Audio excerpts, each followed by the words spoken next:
Hello बच्चों, कैसे हैं आप सभी। आशा करते हैं आप सभी अच्छे होंगे। आज हम यूपी बोर्ड क्लास 8 गणित विषय की इकाई 3 घनमूल इसकी अभ्यास 3D को सरल करेंगे। चलिए शुरू करते हैं। प्रश्न संख्या 1। एक पेटी में सेब इस प्रकार रखे गए हैं। कोई पेटी है, उसमें सेबों को रखा गया है। प्रत्येक तह की प्रत्येक पंक्ति में उतने ही सेब हैं जितने उस तह में पंक्तियां हैं। अब इस बात को समझ लीजिए। जब आप सेबों को ऊपर की तरफ से देखेंगे, इस प्रकार की एक पेटी में रखे हुए, तो सेब आपको ऐसे नजर आएंगे।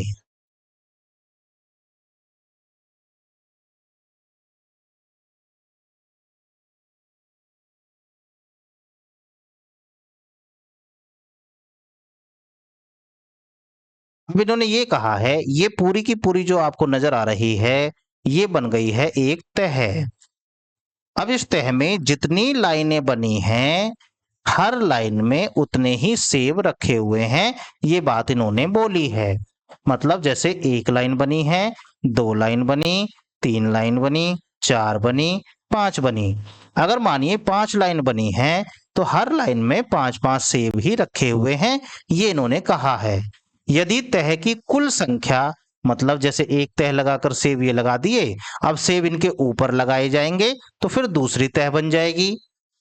कह रहे हैं तह की कुल संख्या पंक्तियों की संख्या के समान है। जैसे यहाँ 5 पंक्ति बनी है, तो इसी तरीके से ऊपर की तरफ 5-5 सेब ही लगाए गए हैं। कुल मिला के जितनी तह हैं, उतनी ही उसमें पंक्तियां हैं, तथा पेटी में कुल इतने सेब रखे हैं। तो प्रत्येक तह में कितने सेब रखे गए, ये हमें निकालना है। अब देखिए, जितनी लाइन बनी है, हर लाइन में उतने ही सेब हैं, और ऐसे ही ऊपर की तरफ भी उतने ही सेब हैं। तो इसका मतलब ये जो आकृति बन जाएगी सेबों को भरने के बाद, ये घन के आकार की बनेगी। ये बन जाएगा घन। ये हमें सेबों की कुल संख्या दे रखी है। सेबों की कुल संख्या ये है 1728। ये कह रहे हैं प्रत्येक तह में कितने सेब रखे गए हैं। हमें बताना है जो एक तह लगेगी, इसमें कितने सेब आएंगे। तो लिखेंगे एक तह में सेब, कितने सेब आएंगे, उनकी संख्या निकालनी है। तो आपको निकालना पड़ेगा इसका घनमूल। इसका घनमूल आप पहले कई बार निकाल चुके हैं। मैं यहाँ इसको डायरेक्ट लिख देता हूं। इसके जो गुणनखंड आते हैं, ये 12, इसका घनमूल 12 होता है। इसके जो गुणनखंड आएंगे 2 गुणा 2 गुणा 2, फिर 2, उसके बाद 3 गुणा 3 गुणा 3। अब बनाइए 3-3 के इसमें सेट। 3-3 के जब सेट बनाएंगे, एक सेट ये बनेगा, दूसरा ये बनेगा, तीसरा ये बनेगा। सेट से निकालिए संख्या को बाहर। 2 गुणा 2, फिर गुणा 3, 2 दूनी 4 तिया 12। इस तरीके से घनमूल आ गया है 12। इसका मतलब हुआ कि इसमें एक लाइन में कुल मिलाकर 12 सेब लगाए गए हैं। इसी तरीके से लाइनें भी 12 होंगी, ये भी ध्यान रखना है। हमें सेबों की कुल संख्या निकालनी है। एक तह में निकालनी है, तो 12 से इसमें और गुणा करनी पड़ेगी। 12 की 12 में करेंगे तो 144 हो जाएगा। कुल मिला के 144 सेब इस पूरी एक तह में लगाए गए हैं। आइए दूसरा प्रश्न। एक पेटी में 216 आम घन के रूप में सजाकर रखे गए हैं। ये जो शब्द दिए जाते हैं, इन शब्दों को बड़े ध्यान से समझते हैं।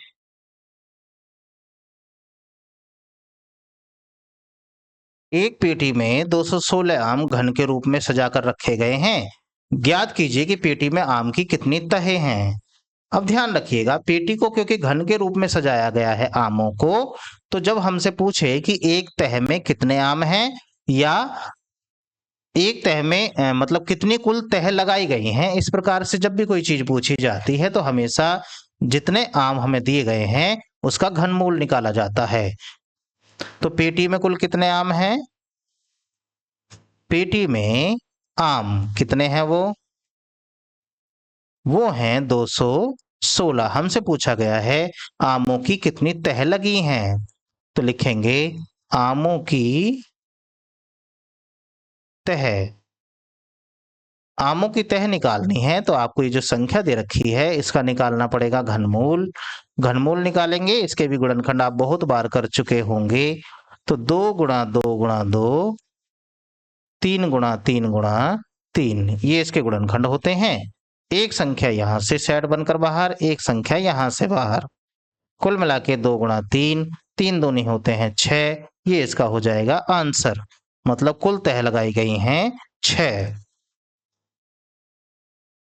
ऐसे ये है एक संदूक में चौक के डिब्बे घन के रूप में। जब भी घन की बात आ जाती है, चौक के डिब्बे जो लगाए गए हैं वो घन के रूप में लगाए गए हैं। डिब्बों की कुल संख्या में दे रखी हो तो ध्यान रखिएगा, चौक की संख्या पूछे या फिर तह की संख्या पूछे, हमेशा दी गई संख्या का घनमूल ही निकाला जाएगा। तो यहां पर कुल डिब्बे कितने हैं? डिब्बों की संख्या कितनी दी गई है वो हमें, वो है 27 44। कह रहे हैं संदूक में एक तह में चाक के कितने डिब्बे हैं, तो एक तह में चौक के डिब्बे, एक तह में चौक के कुल कितने डिब्बे हैं, इसकी संख्या अगर निकालनी है तो इसका निकालना पड़ेगा घनमूल। इसका घनमूल आपको याद है तो ठीक है, नहीं याद है तो सबसे पहले आप करेंगे इसके गुणनखंड। गुणनखंड करने के बाद हम बता पाएंगे कि ये कितने डिब्बे इसके अंदर आ रहे हैं।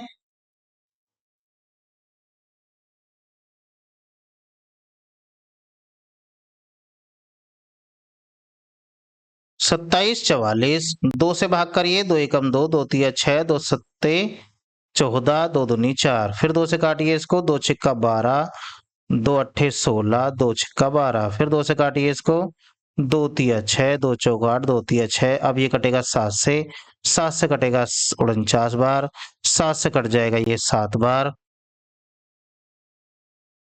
और 7 से फिर कटेगा 1 बार। एक तह में चौक के डिब्बों की संख्या निकालनी है। सबसे पहले आप इसका घनमूल निकालिए। ये आएगा 2 गुणा 2 गुणा 2, फिर आएगा 7 गुणा 7 गुणा 7।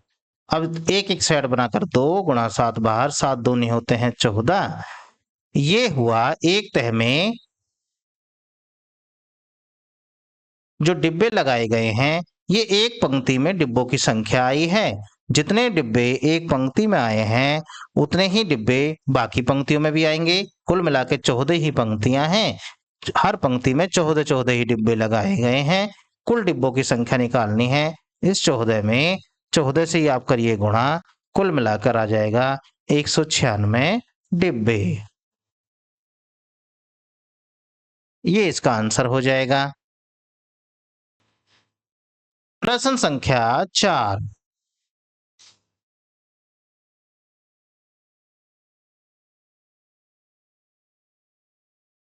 एक शोरूम में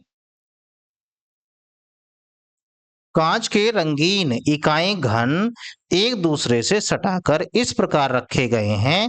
कांच के घन हैं, एक दूसरे से सटाकर इस तरीके से रखे गए हैं कि वे एक बड़े घन का आकार लेते हैं। यदि इस प्रकार रखे रंगीन घनों की कुल संख्या 512 हो, ज्ञात कीजिए रंगीन घनों की कितनी तह से उक्त आकृति बनती है। मतलब ये जो घन बन जाएगा इसके लिए कितनी तह लगानी पड़ेगी, केवल तह की संख्या पूछा है। सवाल दो तरीके से आते हैं, एक तह की संख्या पूछ सकते हैं और एक पूछ सकते हैं तह में कुल कितने रंगीन घन लगाए गए हैं। तो घनों की कुल संख्या कितनी है? घनों की कुल संख्या वो दे रखी है 512। अब हमसे पूछा गया है कि आकृति बनाने के लिए तह की संख्या कितनी होगी।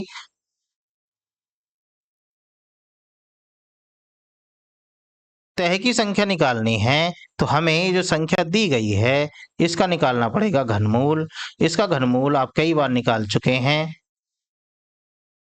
2 दूनी 4, दूनी 8, दूनी 16, दूनी 32, दूनी 64, दूनी 128, 256, 512। 3 के बनाइए इसमें सेट।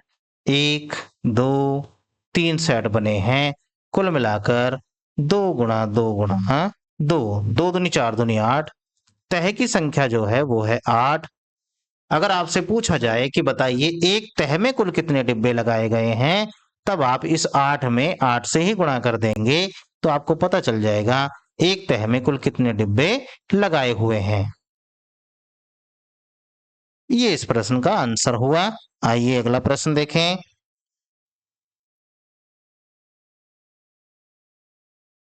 प्रधानमंत्री के राष्ट्रीय राहत कोष के लिए एक विद्यालय की एक कक्षा का प्रत्येक विद्यार्थी उस कक्षा के विद्यार्थियों की संख्या के घन के बराबर पैसे चंदे में देता है।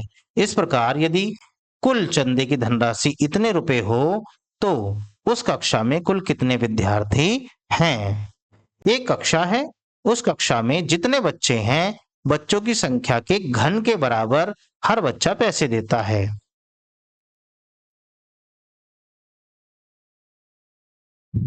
मानकर चलिए एक क्लास है, इस क्लास में 10 बच्चे हैं।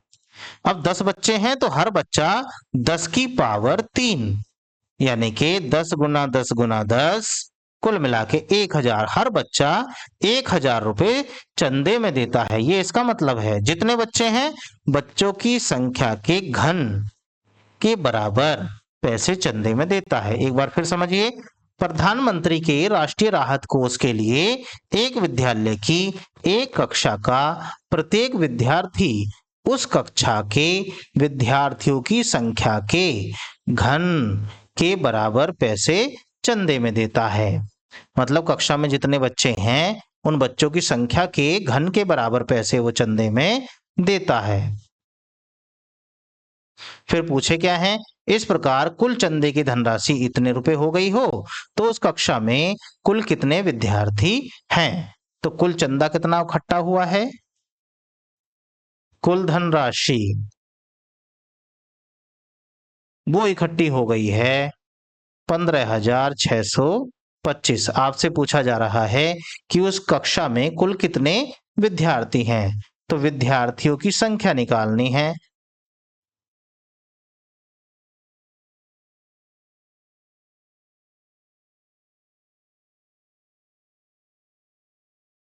विद्यार्थियों की संख्या निकालने के लिए आपको ये दी गई संख्या का निकालना पड़ेगा घनमूल।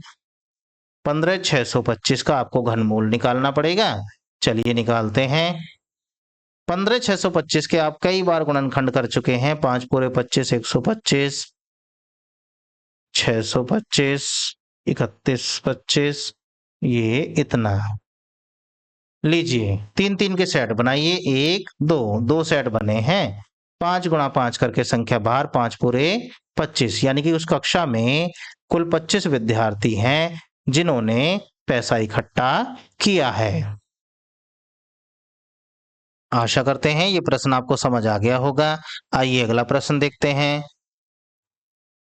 एक घनाकार टंकी में 1331 लीटर पानी आता है। कोई टंकी है वो भी घन के आकार की है, ध्यान रखेंगे। टंकी की माप ज्ञात कीजिए। टंकी की लंबाई चौड़ाई, क्योंकि घन के आकार की है, लंबाई चौड़ाई और गहराई तीनों एक जैसी होंगी। यदि 1000 लीटर पानी का आयतन 1 घन मीटर के बराबर होता है, हमें टंकी की माप निकालनी है। अब देखिए टंकी की नाप, आप टंकी को नापेंगे तो मीटर में नापेंगे, सेंटीमीटर में नापेंगे, लेकिन टंकी में जो पानी भरा हुआ है वो तो लीटर में दे रखा है। अब पानी लीटर में है तो सबसे पहले उसे बनाना पड़ेगा मीटर में।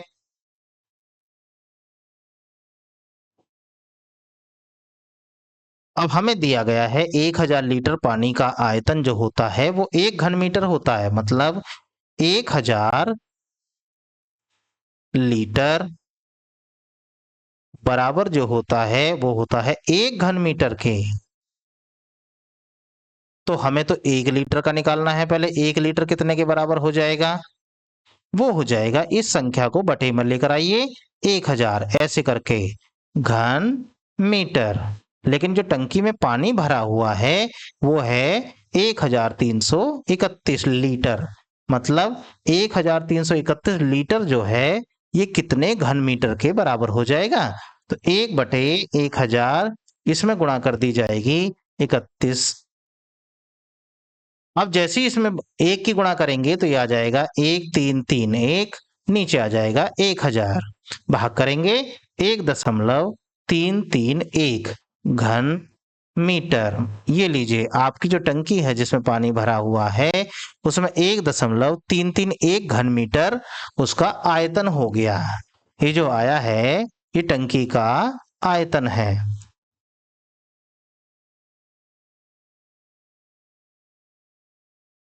टंकी का आयतन हमने निकाला, वो इतना आ गया। अब हमें ये बताना है कि उस टंकी की नाप कितनी है। अगर आपको आयतन पता है तो नाप तो आप बहुत आराम से निकाल सकते हैं। तो लिखेंगे टंकी की माप। टंकी की माप निकालनी है तो आपको निकालना पड़ेगा इस दी गई संख्या का घनमूल। और ये जो संख्या है ये तो आपने अभी ठीक करके लिखी हुई थी। ये लिखा था 1331 बटे 1000। इसके गुणनखंड करिए। ऊपर के गुणनखंड आपको पता है 11 गुणा 11 गुणा 11 होते हैं। नीचे के गुणनखंड होते हैं 10 गुणा 10 गुणा 10। ऊपर से भी सेट निकालिए, 11 आएगा, नीचे से 10 आएगा, भाग करेंगे तो 1.1 मीटर। ये उस टंकी की नाप है। आशा करते हैं ये सभी प्रश्न आपको समझ में आ गए होंगे। वीडियो को देखने के लिए आपका धन्यवाद। Thanks for watching.